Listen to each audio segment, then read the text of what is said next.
Good morning and welcome back from that segment. In regard to attitude management, it's very important that you remember that the one thing that will always take you places is your attitude. Your attitude. By the way, your attitude can also be seen even if you do not express it. So for some of you who have attitudes that are terrible and they are not verbal, still people will be able to know. So it's very important that you work on your attitude and that you get to understand that having a positive attitude is the key to take you anywhere you want. Well, anyway, the conversation on the Twitter jabs continues, of course, as we look at the coexistence of wildlife together with humans. Now, this particular conversation comes from the fact that a lion was shot dead by a UPDF soldier in Kagadi district, and that is where this particular incident happened on the 8th of April 2022 at about 11:30, when a team in Kibale National Park received information from the DPC of Kagadi regarding a lion that had killed a number of livestock and was confirmed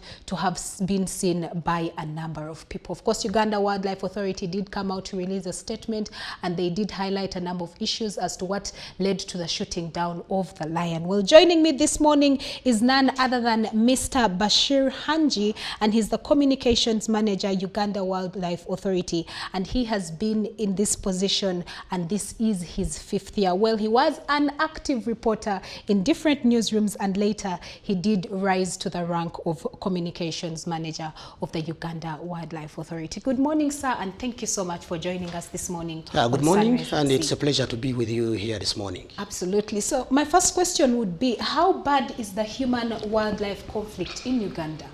When you're talking about human-wildlife conflict in Uganda, you're talking about something that affects communities, people in urban centers, us who are in the field of conservation and protection of wildlife. In terms of the magnitude, it is one of the biggest challenges that conservationists are grappling with today. Because, for example, if I may give you an example of last year alone, here in Uganda, we registered around close to 6,000 cases. Yes. And of which we're able to respond to around 5,000 cases. You may talk of around something like 84% response rate in terms of responding to human-wildlife conflict cases. On a weekly basis, UWA registers 100 cases of human-wildlife conflict. And why do we have all this human-wildlife conflict? We would be talking about human-wildlife relations, but why are we talking conflict? One, we have an increase in population, generally. From the 60s, we had around 6.5 million. Today, we are talking about 45 million people. The land mass, the land area remains the same. It hasn't changed. And with this increase in population, there is need for land, for settlement, for cultivation, for production. People who are setting up factories, mention all these things. And the desire to have this land, or the demand for land, has pushed us, human beings, to exert pressure on protected areas. We are encroaching on the protected areas. And as we do so, we are encroaching on the habitat of wildlife. What does it mean? If you know that human beings are supposed to stay in a house, you as a human being, and you decide to go and build your house maybe adjacent to a national park, where you have lions, you have leopards, you have elephants, mention all these animals, what do you expect? How will the relationship be? It will definitely be bad, okay? Because there are things we need to do. We have a lot of forest cutting. I'm sure you've heard of people being injured by crocodiles in the waters while they are fishing. Yes. When they are fishing, they go to the breeding zones where also the crocodiles wants to be, because that's where there's a lot of fish. And now there is conflict for food, and people get injured, others get killed in the process, you see? So, and also generally there is an increase in the wildlife numbers in the country. There's no doubt about that, because we've done an excellent conservation job. And because of this excellent work, we've seen an increase in the number of wildlife species. Yes. And want to work towards ensuring that we protect them. So this desire for us to get more land and encroach on protected areas means that as we destroy the habitat of wildlife, there is no option but us having to live with it. Now, if you are going to live with wildlife, you know the kind of relationship you are going to have. It doesn't reason like you, okay? Elephants know their corridors. For example, Where they used to pass, they will want to pass there, regardless of whether you have your bins there or whether you built a house or whatever you have. They don't care. It's none of their business. So largely, our activities or human activity has accelerated this human-wildlife conflict that we are talking about. Okay. And this is what we are grappling with. Okay. That's why we have all these huge cases. For example, last year we registered around 65 deaths, human deaths, occasioned by wildlife. Some next or adjacent protected areas, while others in various water bodies, on islands, people getting killed by hippos or crocodiles. It is a big thing. Isn't the Uganda Wildlife Authority supposed to be aware when people decide to set up or decide to settle in areas that are already next or adjacent to sort of like national parks, game reserves, forest reserves? Yeah, look here. And this is something that I think we should really understand. Uganda Wildlife Authority, in terms of land use planning, yes, that's not outside our mandate. Okay. We cannot dictate to people how they should use their land, especially those ones that are outside the protected areas. Someone would say, this is my land, I want to put there pineapples. At most, you can only sensitize and you say, well, pineapples, you may attract elephants. Maybe grow tea. And someone will say, I don't want to go for tea. So UWA cannot work alone in this. You also need other agencies of government to come in. Yeah, but also, most importantly, you need the support of the local leadership. I must say this without fear, that we have areas where the local leadership is completely against wildlife conservation. So when you have such a leader, I'm not going to mention them, I see you are getting tempted to ask me. But when you have such a leader, yes, who is saying that disregard those, you are human beings, you are Ugandans, these are animals. Animals are not important than people. These people are prioritizing animals, yet for us we are prioritizing human survival. What are they talking about? Do you think then it's because of the lack of sensitization and awareness that is not being done? There are two things I want you to appreciate here. That if I can tell you that last year alone, we did over 200 radio talk shows countrywide. We held close to 600 meetings, community meetings. You get me? These meetings are not for us to sit with the communities and dance or organize mini catwalks in the communities. No, they are sensitization meetings. Don't do this. Wildlife behaves like this. Please, when you see it, call our toll-free number. Do this. When something like that. When you live next to a protected area, these are the crops you need to plant. Something like that. But sensitization cannot be a one-off. You have to do it and do it and do it and do it. That's why we say engage, engage, and engage. Yes. You get me? It's supposed to be a non-stop intervention. Okay, so this is something that we do. But you see, like I said, if you look at our mission as UWA, we conserve together with the communities. So we need to bring the communities on board.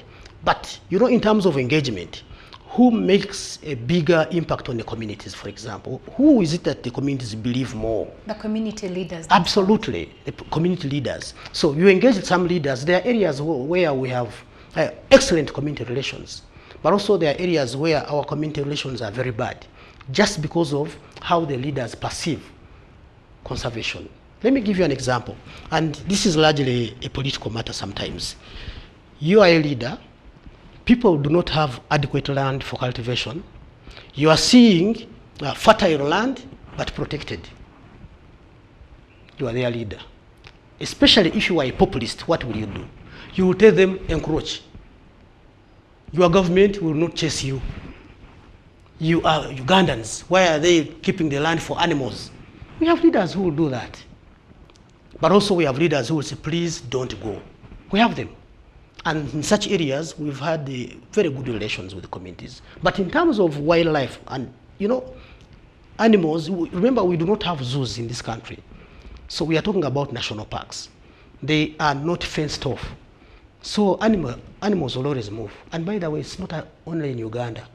Globally, where you have national parks, you have these conservation areas, animals will always move and go out and interact with communities. The question is, how do they interact with communities? Some they destroy their crops, and sometimes when communities want to attack these animals or retaliatory attacks for that matter, they injure them. This is the case of the Kagadi incident. When the lion killed people's livestock, they started chasing it because they wanted to kill it. And in the process, before it died, 3 were injured. So that is how sensitive the issue is. So still in relation, even the fact that you highlighted the incident that happened in Kagadi district, what measures or initiatives have been put in place to make sure that these animals do not even stray away from, because you've mentioned that some of these game parks and national parks are actually do not have boundary lines. All of them actually. Reserved. No, so they have boundaries, but they are not fenced off. Exactly. So that means they are able to move into communities. Absolutely. So what measures are being put in place to Absolutely. make sure that the communities are protected as well? Now, what we've done, we've put in place quite a number of interventions. I talked about sensitization. Yes. But we have dug elephant trenches or animal deterrent trenches. These they deter animals from crossing over and going to communities. In other places, we put Mauritius thorn hedges. We have done stone walls. If you go to Mugahinga, have you been to Mugahinga? No, I haven't. You need to go and see the stone wall I'm talking about. Okay. You will say, wow, is this what UWA is doing? You will appreciate what we are talking about. Now, in other places, we are using red chili. This is something also very helpful. And then we have where we are working with scouts, community scouts. We facilitate them, we give them vuvuzelas, we give them boots, we give them torches, so that when animals come out in the night and they are destroying their crops, they are able to blow these vuvuzelas using torches and the animals go away. We do what we call scare shooting. We come, we shoot, with no intention, of course, to kill, but to scare shoot and the animals go back inside protected areas. Furthermore, we are also doing direct capture and translocation, just the way we wanted to do with this lion in Kagadi. Our intention was to capture it and translocate it because we have the capacity, we have the professionals, and we have the equipment to do that. Okay? So in areas like where there are lakes and rivers where people are complaining of crocodiles, we have what we call crocodile exclusion enclosures, CCEs. Okay. These are cages. So you come, you enter a cage, you fetch water. Even if a crocodile is seeing you, it will do nothing, and you go. But let me tell you something about this. You find people fetching water just besides the cage. Now, that is the tricky part of it. You find others bathing in the lake. But we have this cage in place. Recently, we started the electric fencing in Queen Elizabeth National Park and in Maxon Falls National Park, yes, where we've erected an electric fence. And we're talking of around 100 kilometers of electric fence that we have so far built. This is a very expensive undertaking. In a year, if you look at the cost of erecting a fence, because we import the material, and maintenance, in a year, you spend 50 million Uganda shillings on 1 kilometer. So this is a project on its own. You get me? Yes. Suffice to note is that all these interventions need sustainability. And to sustain them, you need funding. And UWA does not have enough funding to sustain all these interventions. But we are continuing to do so. We have partners who come in, and of course government has been so committed to this. So on average, how much does Uganda lose every time wildlife is attacked or even gotten out of or even killed? Incidentally, we do not have a market for wildlife products. You know that? Like a market where you go and buy a lion, yes, market where you go. So it's only, you can only base on the market rate to tell that this lion costs this much, this elephant will cost us this much. So I'm always uncomfortable attaching monetary value. To wildlife. So let's look at the incident that happened in Kagadi district, and I would like you to shed more light and make it clear, because looking at some of the tweets on Twitter, I beg your pardon, and looking at what other people were saying is that the man fought the lion and killed him, but according to a statement that you released, the Uganda Wildlife Authority, you said it was shot by a UPDF soldier. So that's the first one. However, also animal activists has come out to say, yes, Uganda Wildlife Authority is trained to be able to handle such scenarios. Did they have to shoot the lion dead? The Kagadi incident, well, let me look at it from this perspective. Okay. We are talking of a situation where communities have reported a problem animal. Yes. In this case, a lion. Yes. and they have reported to police. Ideally, we will be comfortable and will be so happy if they report to us first, because we should be the first responders. So, but it does no harm reporting to police or to their leaders. Okay. So, the DPC informs us that, we've received information that there is a lion in such and such a place, and we sent our team. There's an outpost which is not heavily staffed. So the objective of going there actually was to assess whether we can capture and translocate this animal. Because for us, killing a problem animal is never our immediate priority. It is always a last resort. And after a careful assessment of the risks involved. For example, if you realize that the animal is a risk to the community, and for one reason or another we are unable to capture and translocate it, that's when we painfully put it out of action. But in this case, when our team reached the area, they found this mob making all sorts of noises. They had all sorts of tools you can think about, from hose to pangas, spears, stones, sticks, mention all these. And they had surrounded the animal. It turns out that this animal had killed their livestock, and it had injured 3 people as they were trying to fight it off. Yes. So, what happens? In that confusion, some colleagues from UPDF joined us. And when they came, I want you to appreciate that in terms of wildlife management, the response and the perceptions are different from someone in UWA, from you, and someone from UWA. The perceptions are different. Your perceptions are different about me, rather from mine in terms of wildlife. So is the case with us and other forces. So it turned, and of course, considering that people had already been injured, our colleagues were like, this animal has injured people, it is even likely to kill people, Yet for us, our initial team had gone to assess the situation. Because normally, we've had cases where people call us for problem animals, and you find it's a dog. They say we've seen a leopard, you find it's a savo-cat. Even around here, I don't want to mention an area. People were all over. You see, there's a leopard. And then we took our team. We went with the trap. We could only get dogs. We said, no, this is not enough. Let us send a team to go and spend the night. Yes. Our team went there and spent the night. We only saw dogs. And we came back with our trap. So sometimes you want to send an advance team to assess the situation.